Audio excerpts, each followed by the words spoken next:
In this tutorial, we learn how to run multivariate linear regression using JUMP.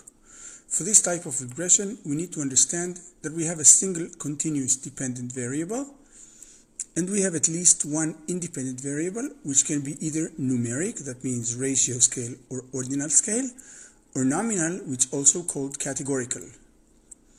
For the ratio/ordinal scale variable, we'll add them to the regression model as is. As for the categorical variables, we need to recode them into k-1 categories. That means that if a variable has k categories, we'll need to break it into two k-1 variables. Once broken, a variable can be either 0 or 1, and we'll need only a single variable as 1, and the rest of the variables would be zeros. It is also possible that all related variables will be zeros, and that means that the reference variable is the relevant variable for this observation. Let's see how this is done. To start the regression, we'll need to go to this icon, or to Analyze, and then the Fit Model icon. And what we need to do, we need to grab the independent variables.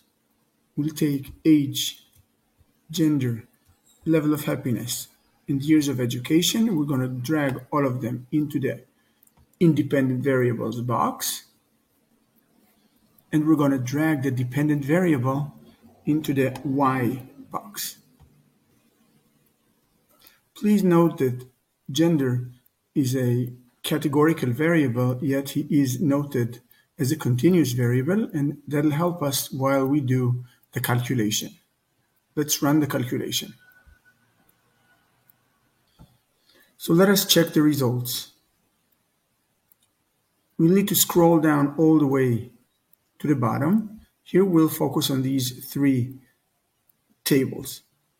We can see the summary of fit, which means that the model can explain about 5.3% of the variability of the dependent variable.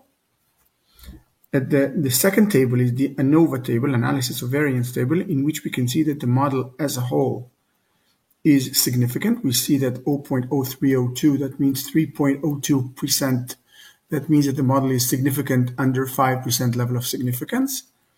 And here we can see at the last table of the parameter estimates, we can see the estimates on the one hand, and we can see the significance of each one of the variables. Here we can see, for example, that the age is the only significant variable and all the rest of the variables are non-significant. We do not take into account the intercept, however, it is significant. Also, we need to add two columns to the parameter estimate table. We'll go to the table, we'll right-click it, then we'll go to columns, and we'll add VIF, and we'll add standard beta.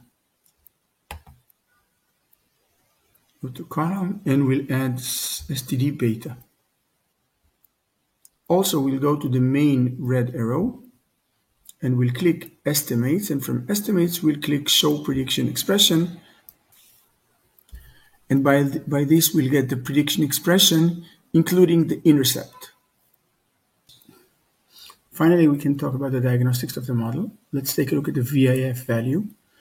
We can see that for none of the coefficients, the VIF is seriously large. We can see that on average, they do not exceed 2.5. And we can also see that we don't have any specific VIF value, which is greater than 10, which means on that area, we're completely fine.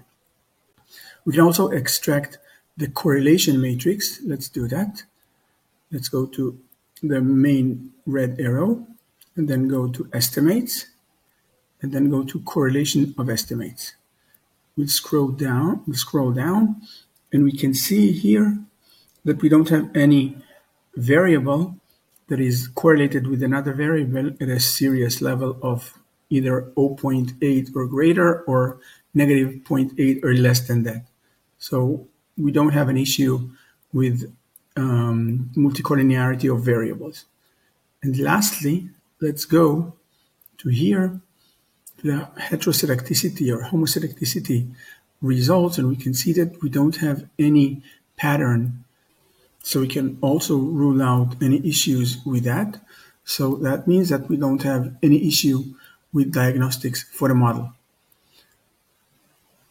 Finally, we can take a look at the standardized beta, and we can see that the variable with the most influence on the model would be the age, since the level of standard beta is the greatest among all results here. So roughly, this is how we do multivariate linear regression using JUMP.